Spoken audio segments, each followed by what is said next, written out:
நடத்தின நான் நடந்து வந்த பாதையை சொல்றேன். நானும் ஒரு டிபார்ட்மெண்ட்ல தான் வந்தேன். அதிகாலை நேரத்துல நீங்க உங்க நேரத்தை தேவ சமூகத்துல கொடுக்க பழகிக்கோங்க.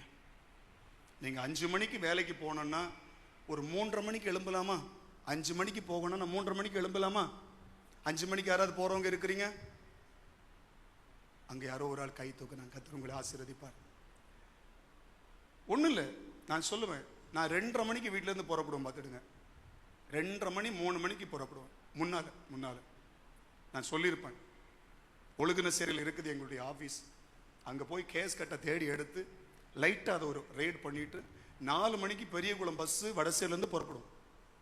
அந்த பஸ்ஸில் போனால் தான் 9:30 மணிக்கு மதுரையில் பிபியை பார்க்க முடியும். பிபியை பார்க்காம உள்ள போனால் கழுத்தில் கண்ணி போடுவோம்.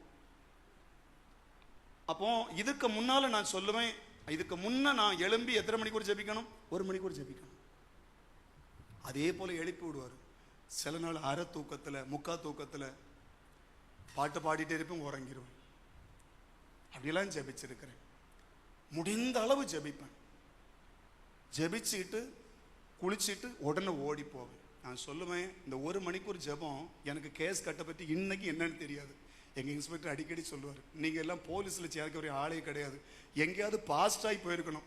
அப்போ அடிக்கடி ஜெபத்துக்கு வருவாங்கல்ல, மேடம் சொல்லுவாங்க, அவர் பாஸ்டாக தான் இருக்காரு சார் அப்படின்னு.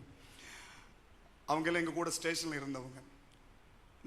நம்ம அவர்கிட்ட சொல்ல முடியாது, அவர் அதிகாரி. ஏன்னா அந்த 1 மணிக்கு ஒரு ஜெபம் என்ன, அந்த ஹைகோர்ட் ஜட்ஜுக்கு முன்ன வெட்கப்படாமல் என்னை காப்பாற்றும். எத்தனையோ பேர்கிட்ட டிஎஸ்பி சொல்லி விடுவார், என் பேர் அங்கேருந்து கூப்பிட்டுட்டாரு, உனக்கு அன்னைக்கு தான் கடைசி, உனக்கு 3 தந்துடும் அப்படிம்பாரு.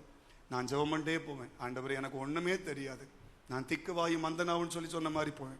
அந்த ஜெபம் என்ன வேலையடைச்சி காக்கும். சில நேரம் கொஸ்டின் கேட்கணும்னு இருப்பாரு, யாராவது ஒருத்தன் பிரச்சனை கொண்டு வருவான். ஜெபம் பண்ணிட்டே நிற்பேன், ஏசப்பா எனக்கு ஒன்றுமே தெரியாது. அப்படியே கடந்து போயிடும். இந்த கேஸை மாற்றி வாய்தா போடுறேன், ஆண்டவரே நன்றி. உடனே எல்லாத்தையும் எடுத்து பேக்குள்ள வச்சுட்டு ஓடி வருவேன். வந்து சேர்ந்து அடுத்த நாள் திருப்பி சில நேரம் போக வேண்டியிருக்கும். அப்படியெல்லாம் நான் செய்திருவேன். சொல்லுவேன், எதுக்கு சொல்ல நான் இப்படி செய்தேன் அப்படின்னு சொல்ல வரல. அதிகாலை நேரம் தேவ சமூகத்தில் ஒரு தேவ பிள்ளை 1 மணி நேரத்தை கொடுத்துருங்க. நீங்கள் 1 மணி நேரத்தை கொடுத்துட்டு போங்க, உங்களுக்கு மட்டும் அன்னைக்கு 28 மணிக்கூட கர்த்தர் தருவார். கொடுத்து பாருங்க. ஒரு 3 மாசம் கழிச்சு என்கிட்ட வந்து கேளுங்க, எனக்கு நேரம் இல்லை. சிலர் சொல்லுங்க, எனக்கு டைமே கிடையாது. நீங்க எவ்வளவு நேரத்தை கர்த்தருக்கு கொடுக்குறீங்க, ஜஸ்ட் திங்க் பண்ணி பாருங்க. எவ்வளவு நேரம் கொடுக்குறீங்க? ஒரு 5 நிமிஷம் 10 நிமிஷம் கொடுத்து பாருங்க, கூட கொடுப்பார். ஸோ இது எதுக்குன்னா, 2வது நிலை, தேவ சமூகத்தில் நம்ம ஜபிக்கிற போது பாட்டு பாடும்போது நமக்கு எதிராக ஆசீர்வாதங்களுக்கு தடையாய் நிற்கிற, நன்மைகளுக்கு தடையாய் நிற்கிற பெரிய பெரிய எரிகோக்கள் என்ன செய்தனா, நீங்க சாதாரணமா எழும்பி அதிகாலை ஒரு பாட்டு மட்டும் தான் பாடி இருப்பீங்க. உங்களுக்காக கர்த்தர் ஒரு பெரிய திறந்த வாசலை திறந்திருப்பாரு. நீங்க நெடுநாள் காத்திருந்த காரியமா இருக்கும். அன்னைக்கு காலையில ஆண்டவர் சமூகத்தில் உட்கார்ந்து ஜெபம் பண்ணி ஒரு சின்ன பாட்டை பாடி நீங்க போயிருப்பீங்க. கர்த்தர் உங்களுக்காக யுத்தம் பண்ணி இருப்பாரு. அல்லேலூயா. முதல் நிலை அமர்ந்திருப்பது, அது விசுவாசத்தை காண்பிக்கிறது. விசுவாசித்து காத்திருக்கிறோம், அவ்வளவுதான்.